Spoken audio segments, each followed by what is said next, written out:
Allow me to say that in this country, just to respond to you and to pick from where my colleague has left, is that, for instance, within the Evangelical Alliance of Kenya, about 75% of our clergy are not trained. They have no formal education and training in what they do. And it is something that they have learned on the job, sometimes through apprenticeship. And sometimes the theory of the practice is not there. And they try to do what they have seen other people do. And so there are many like that. And so what we have made a decision at the Evangelical Alliance of Kenya is to invest in capacity building, both formal and non-formal capacity building of our clergy, so that then we build their capacity and their competence to be able to deliver right teachings and right doctrines. But what helps us is that then they are enshrined within a denomination that has a proper leadership, proper doctrine, proper teachings, and then they are able to be monitored and followed up by their seniors, who are the heads of those denominations that are our members. And so you find that then if religious leaders or pastors or some churches do not want to come under an umbrella like ours, where they are able to be followed up and supervised, there isn't much that we can do. Then they hang out there, and their teachings are captive. Their teachings become very captive. You may not notice at one instance, but you begin, if you follow the trend, you begin to realize that they focus on one thing, they focus on themselves. Their members have absolute obedience. And all of you and I know that in us, there's a sense in which obedience is not normal. There is some defiance. You want to defy the lights. You want to defy what your boss has said. You want to defy what your mother has said, what your husband is saying. That is the normal human being. But these ones tend to behave like they're not normal human people. What their leader says, they obey A to Z. You begin to wonder, is that normal? And you begin to realize that I talked about hypnosis to some extent. They make the minds of these people to go and live. And they only operate in the realm of belief, and rationalized faith and belief. And once they have hit that point, they can be taken wherever the leader wants. All right, and could some of it be cultural? Because we have been, let me speak for myself, I have been raised to have this reverence for church, the leadership of the church. Like I can say now, as I stand here, I am on my best behavior because Reverend Dr. Adera is here and you are here.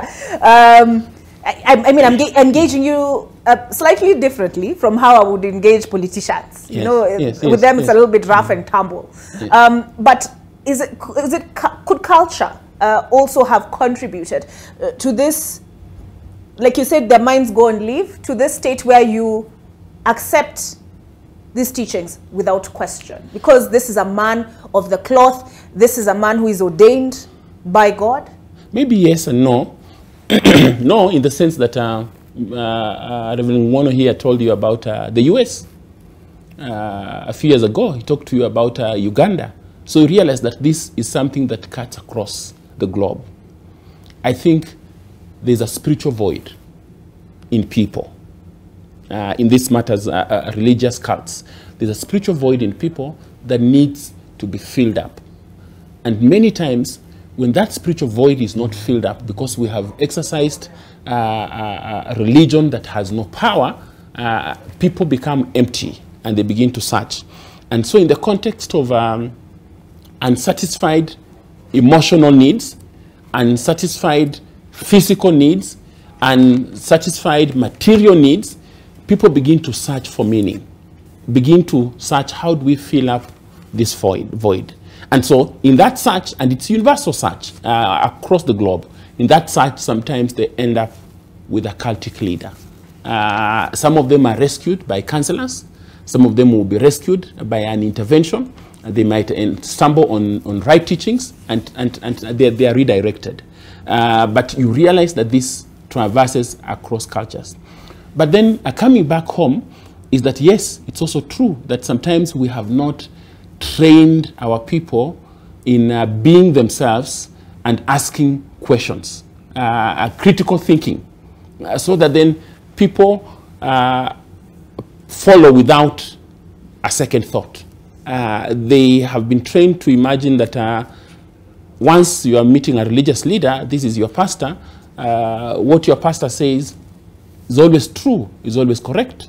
But yet, it's not right. Even in Scripture, in the book of Acts, the Bible talks of the Bereans, who are very noble. And why does Luke characterize them as noble? Because after they had heard the teachings of the apostles, they went back home to search, to confirm whether the teachings were true. So I think that is what we need to teach. Even in our churches, we need to be able to teach our people to find meaning for themselves, not to be reliant on the pastor and not to be reliant on their leader. Then that way, after they have heard what their leader has said, they can go back and find for themselves, either in a small group, either in a study group, or through their own reading, and be able to ask questions that are critical and that are relevant. Perhaps this should be a norm that we need to introduce in our churches, that after Sunday service, after I have preached, is it possible to allow people to come back in the course of the week with questions to the pastor? All right. So that then there is more interrogation, and the pastor also stops to think about what he said. I mean, I have seen clips like, wave this phone. 300,000 shillings will drop in your phone this week.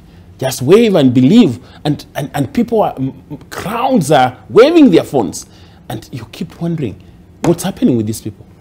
It's because their critical mind has been suspended and the appreciation of Scripture is not there.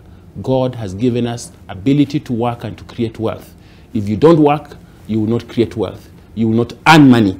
You will not earn bread if you don't work. It is biblical, but these people capitalize in some of those deficiencies that our people have.